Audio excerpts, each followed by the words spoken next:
আসসালামু আলাইকুম রহমতুল্লাহ। চাঁদপুরের ইলিশ.com পেজ থেকে সবাইকে স্বাগতম। ইতালি প্রবাসী শ্রদ্ধেয় সাইফুল ইসলাম ভাই পরিবারকে সারপ্রাইজ দেওয়ার জন্য এই বিশাল সাইজের পাঙ্গাস মাছটা আজকে কিনলেন।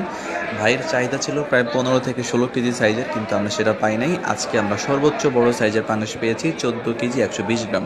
এই মাছটাই তুলে যাবে ইনশাল্লাহ চাঁদপুর থেকে টাঙ্গাইল সদরে। ভাই থাকেন ইতালিতে, চাঁদপুর থেকে যাচ্ছে টাঙ্গাইল সদরে, ইনশাল্লাহ বিকেলে প্যাকেজিং হবে। সবাইকে ধন্যবাদ। আসসালামু আলাইকুম।